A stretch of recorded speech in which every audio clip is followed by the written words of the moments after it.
Saudara, petugas penyelenggaraan ibadah haji PPIH Arab Saudi menyiapkan petugas sektor khusus atau seksus di 9 titik kawasan Masjidil Haram. Petugas ini siap memberikan perlindungan dan bantuan kepada para jemaah haji dari Indonesia. Kepala Bidang Perlindungan Jemaah PPIH Arab Saudi Harun Ar-Rasyid mengatakan pihaknya telah menempatkan petugas seksus di 9 titik strategis di sekitar Masjidil Haram. Setiap titik dijaga oleh 6 petugas yang bertugas secara bergantian untuk memberikan perlindungan dan pertolongan kepada jemaah. Petugas seksus ini akan membantu jemaah yang mengalami masalah seperti terpisah dari rombongan, lupa rute ke terminal, kelelahan maupun yang mengalami sakit atau kecelakaan ringan seperti terjatuh. Untuk kepentingan keamanan dan ketertiban, Harun Ar-Rasyid juga menghimbau para jemaah untuk selalu memakai kartu nusuk saat berada di areal Masjidil Haram. Kita buat di situ atau kita bentuk 9 titik pos.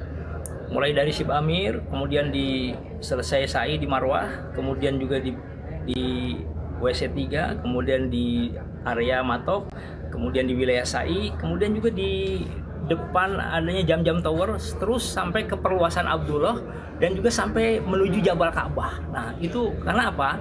Karena jamaah kita itu tersebar di seluruh hotel-hotel yang ada di wilayah dekat Masjidil Haram. Jadi agar bisa lebih terpantau, makanya seksus itu sekarang dikembangkan yang tadinya 7 pos, maka kita bentuk menjadi 9 titik pos. Jemaah juga diingatkan untuk mematuhi aturan di Masjidil Haram, diantaranya tidak membuang sampah sembarangan, tidak mengambil barang yang tercecer, tidak merokok, tidak berfoto di depan Ka'bah dengan barang yang dikultuskan, tidak membentangkan spanduk organisasi, serta tidak berkerumun dalam waktu lama. Tim Liputan TVRI Aceh melaporkan. Labbaik Allahumma labbaik, labbaik la syarika laka labbaik.